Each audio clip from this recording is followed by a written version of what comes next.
Hello, everyone, and welcome back to another live stream. We got a fun one for today, so I'm going to be jumping right into it. And as always, if you want to interact with the live chat, you need to be a subscriber to do so, so subscribe to do that. And as always, if you enjoy the video, leave a like, comment, and subscribe to join the Light the World community. All right, let's get into it. We got a bunch of different news about religions and stuff around the world to cover. The big one and the headliner of today that I'm going to be talking about is that recently the Mormon Church, or the LDS Church, whatever you want to call it, just voiced support for the Senate bill to protect gay marriage as of yesterday.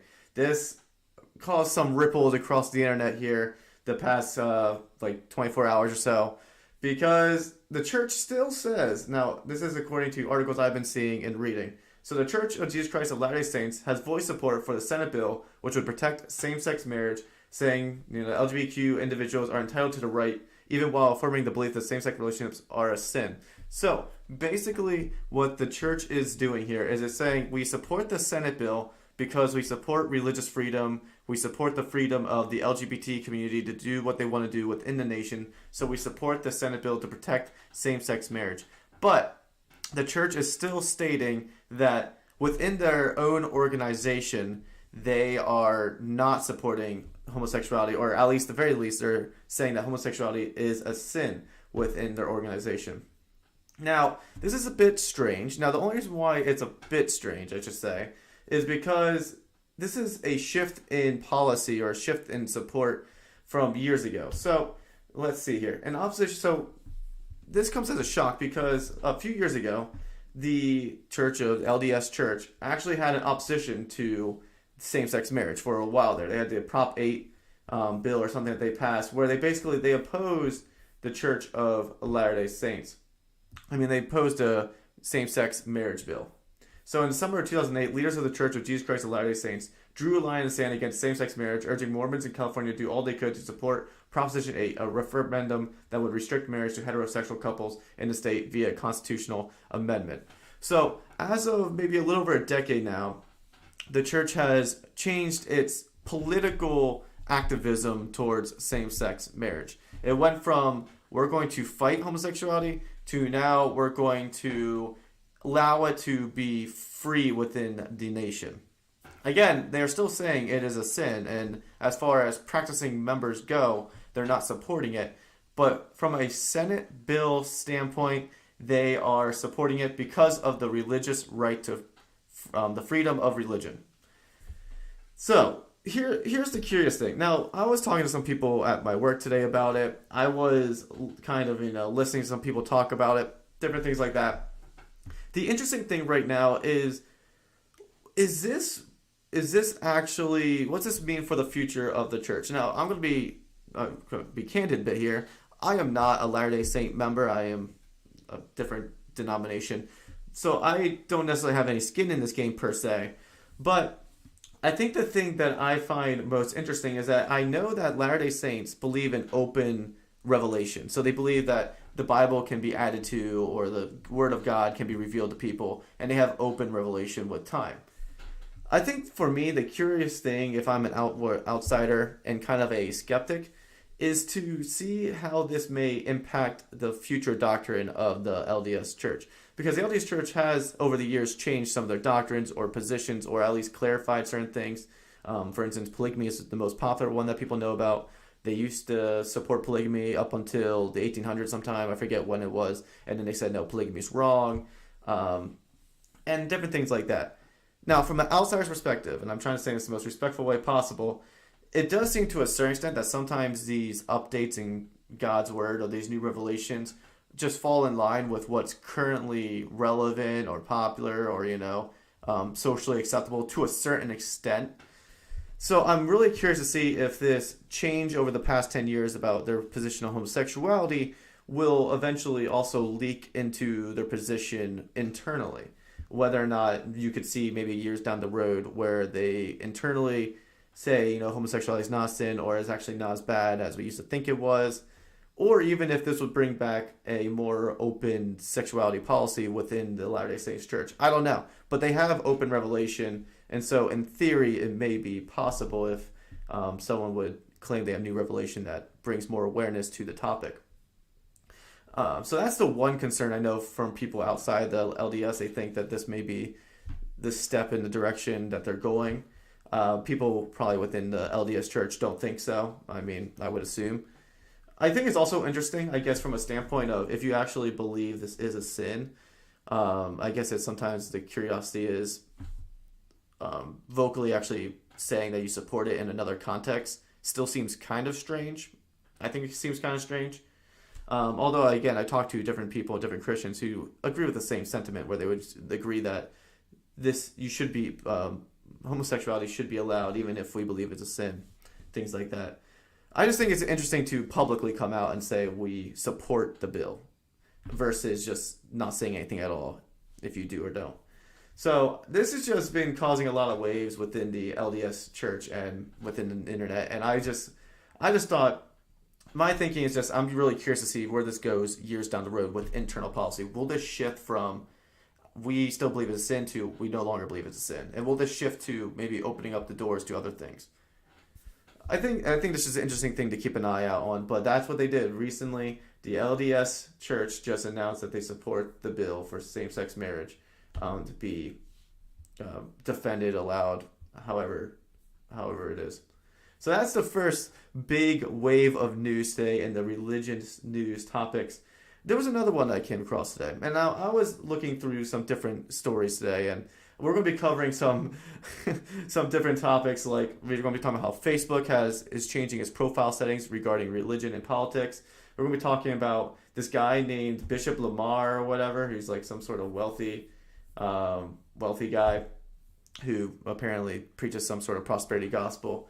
We're going to give an update on Kyrie Irving a little bit, and atheist churches. Apparently that's becoming more of a trend. We'll see how this goes. Oh, we got someone, Martin Smith, in the chat. It is now a shift in policy. The church supports the law of the land, whatever the country it is in. Oh, interestingly enough. Thank you for things. But Facebook is notifying users that will remove the information fields from profiles starting next month. These fields include religious views, political views, addresses, and an interested in field, which indicates a user's sexual orientation. The change will go into effect on December 1st. A spokesperson for the company told TechCrunch in an email that the reason behind the change is to make the social network easier to use. As part of our efforts to make Facebook easier to navigate and use, we're removing a handful of profile fields interested in religious views, political views, and address. The spokesperson said in a statement, we're sending notifications to people who have these fields filled out, letting them know these fields will be removed. This change doesn't affect anyone's ability to share this information about themselves elsewhere on Facebook. So they go on talking about why this decision was made, and platforms like Instagram taking out simple bios. They're trying to go for that simple bio look. Now, from a algorithm standpoint, it probably makes some sense. I mean, at least, the shorter the better. People's attention spans are so short these days. But I'm also kind of curious to see, is it also because they want to create less controversy on their platforms? I know Facebook in particular has been targeted for like fake news or for promoting dangerous policies or radical beliefs. So I'm just kind of curious to see is this just a analytical standpoint? Is this just to help make the app more user friendly, or is it because they're trying to save face to a certain extent and cut out controversy from their platform?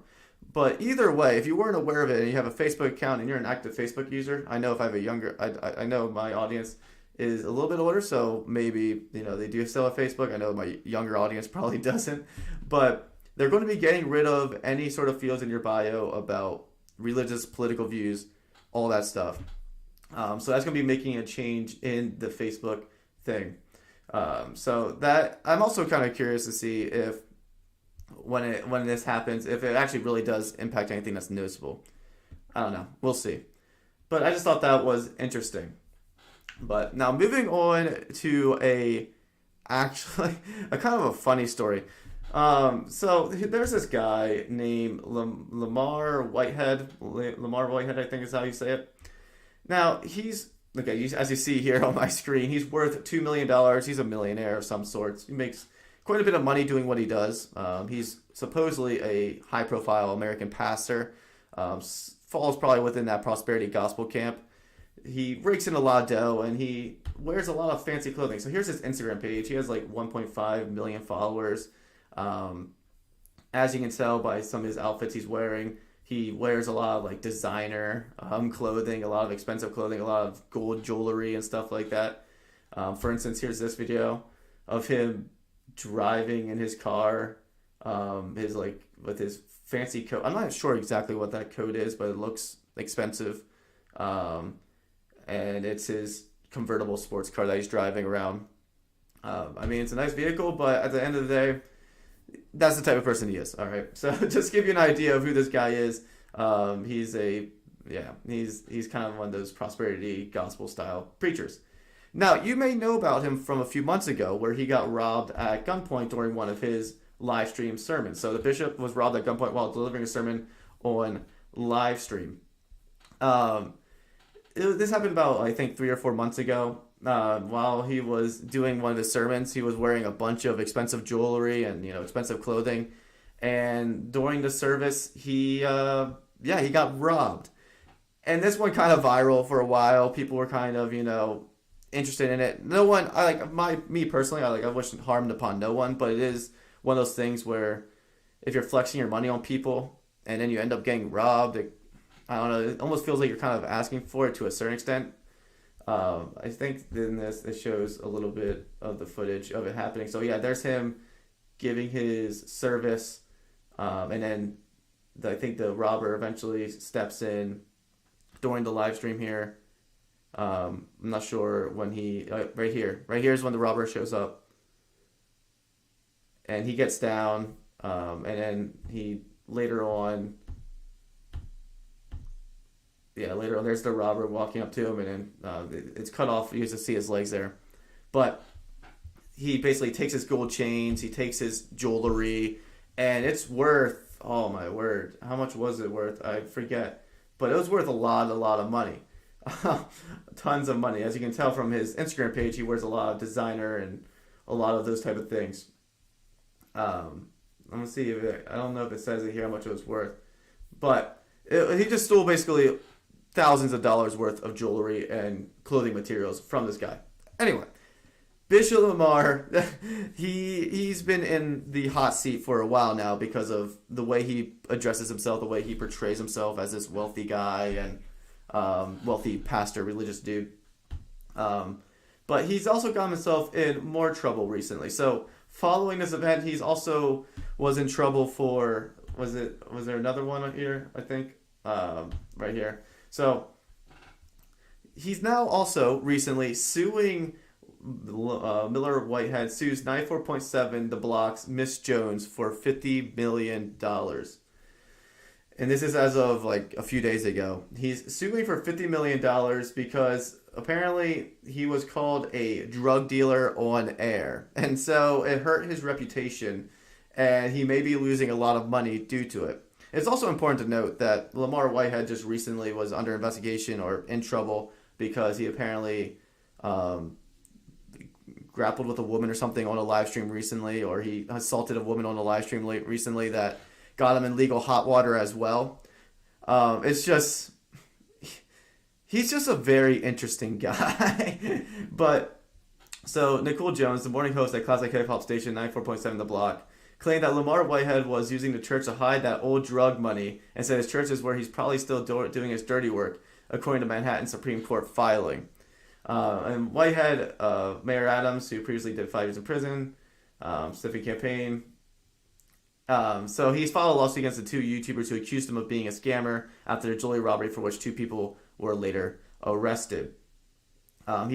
He comments, obviously Lamar Whitehead comments that the statements about him being a drug dealer, getting drug money are false, and he sued upwards to $50 million, which I can't understand how you get $50 million for someone supposedly spreading lies about you. Like, is that how much money you were expected to make if they didn't say lies about you? Like, you have to have some cause for why you are suing for $50 million. And if his net worth is only like, a few million, there's no way he's making enough money to be worth $50 million. And I can't imagine the emotional damage to be that bad that it's worth $50 million. But I guess, to bump up those numbers, he needs something. So apparently this guy, I don't know. He just strikes me as a bit of a nut job, but he is going for more money than anyone has ever made in the pastoralship or ever should probably.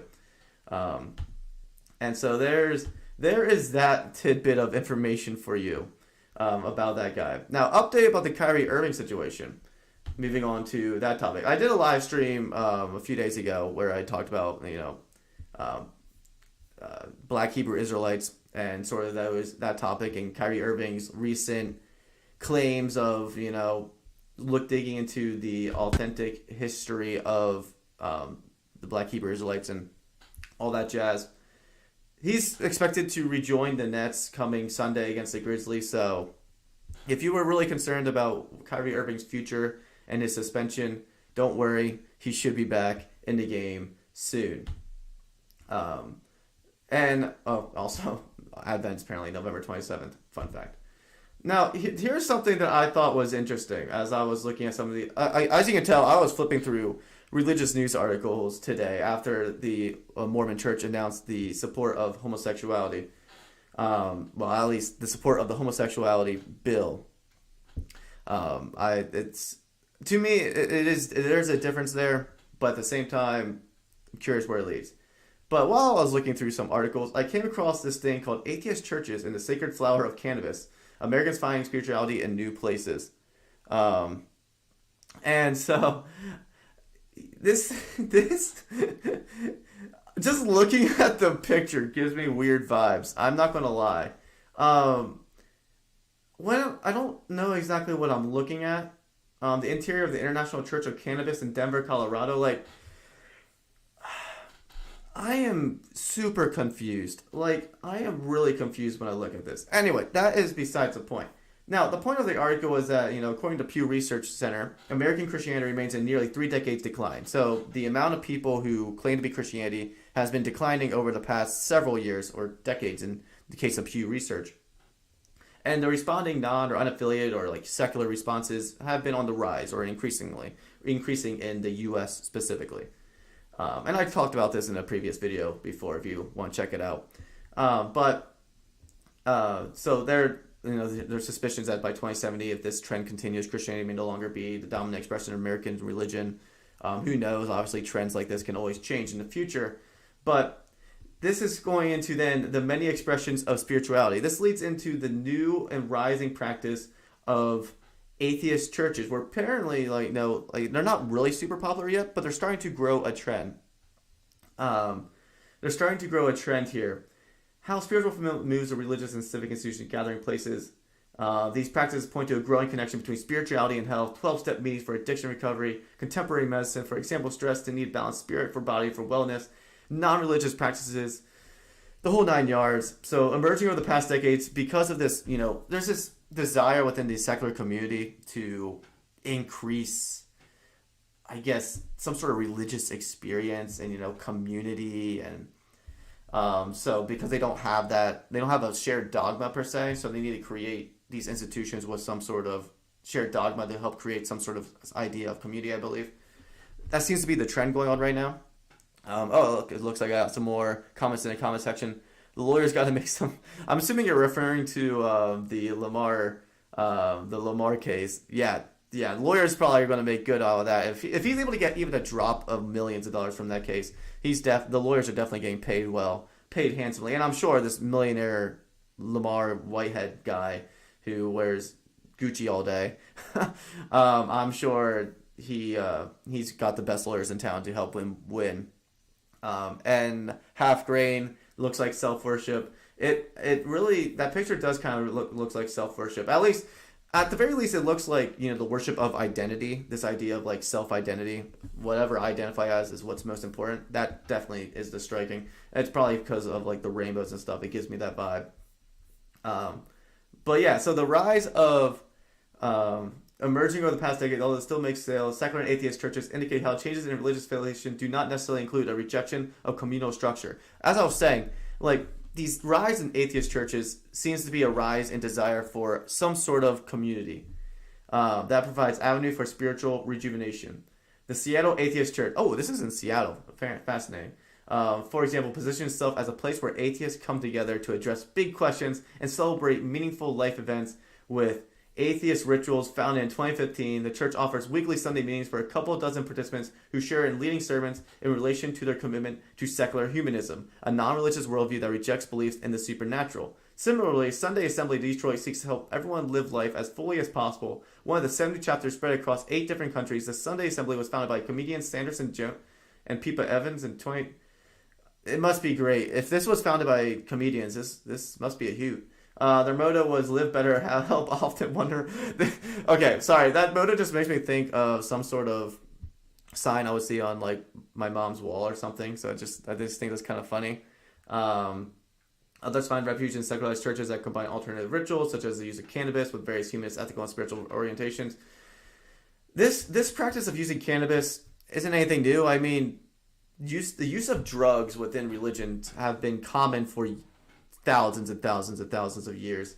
This just seems like, this honestly just strikes me as some sort of like new age religion, almost like spirituality thing. It is kind of strange.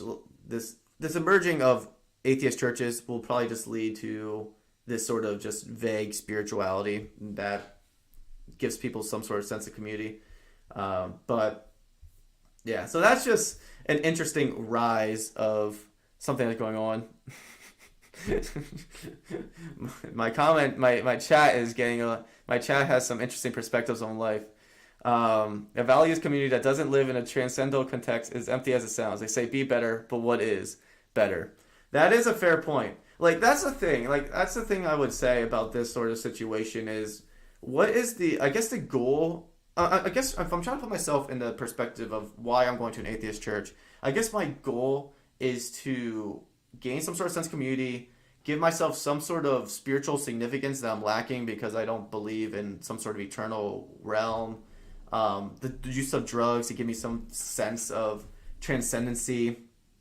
But to me, it does strike me as sort of empty because it seems like you're grasping after something that is better fulfilled through God or through Jesus, through Christianity, through the gospel. But it is just an interesting thing to keep an eye on. I'm actually kind of curious if I'll ever see an atheist church in my area where I live.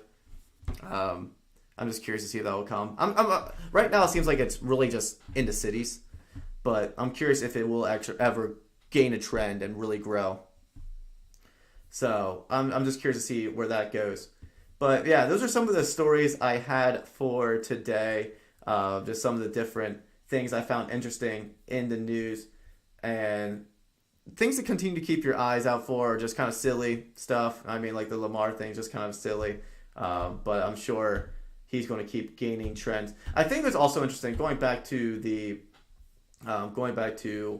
whole Mormon church supporting gay marriage thing. Back to the Senate same-sex marriage bill, all that jazz. I think it's going to be interesting also to how should I word it? How do members respond to this? Are members are members going to be like, oh, okay, this makes sense, or yeah, we're behind that? Was this something that they actually kind of expected for the longest time, or will members actually start thinking to themselves like, wait, what's wrong, or what's going on here? I am kind of curious because I have some Latter-day Saint friends and some people I know who are part of the Latter-day Saint Church. I'm really, really curious to see if widespread the congregation supports the leadership in what they just did in supporting the bill, or if there's actually a large portion of them who don't. Because interestingly enough, from a political standpoint, about I think 80% of the church or whatever is conservative and votes conservatively or Republican, and so it's one of the biggest conservative Republican bases in the nation is the Mormon Church. It's one of the most, pretty much every Mormon you run into is a conservative or on the right for the most part. Not all of them, but most of them are. So it's really hard for me it's almost hard for me to believe that the congregation would be in support of the leadership in this, support of the marriage bill. I would have to imagine if a large portion of their community is on the right, that a large portion of them wouldn't support this bill. Maybe I'm wrong. Maybe they're just economically on the right and not socially, but that doesn't make sense either because, again, if you believe it's a sin, it's just hard for me to wrap around the fact that you will publicly come out and say, we support this bill, even if you say it's still a sin. To turn the bizarre and ugly Silicon Valley art into an idol so I can worship my inner queen. I do find that interesting as well. That the artwork worshiping the inner queen and stuff sounds. So it sounds like the next big church split. I'm assuming you're referring to the Latter-day Saints church split. I'm assuming you're not referring to the atheist church split.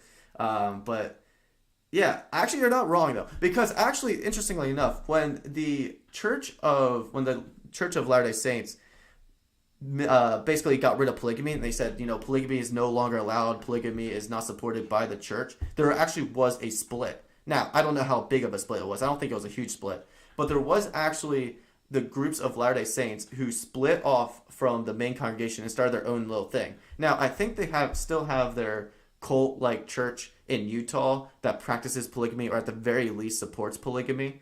I still think that offshoot of the Mormon church exists out there in Utah, but the main church no longer supports it. So there was actually a schism.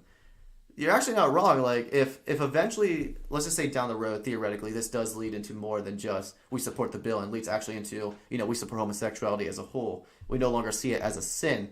I could actually see this developing into another church split, or, people dividing off from the Church of Latter-day Saints and, doing their own thing. Or at the very least, just leaving people confused and wondering what happened. So something like this is actually, I think from a congregation standpoint, also another thing to look for is to see what sort of support will this gain from the congregation in the long run down the road. So that is something to keep an eye out for.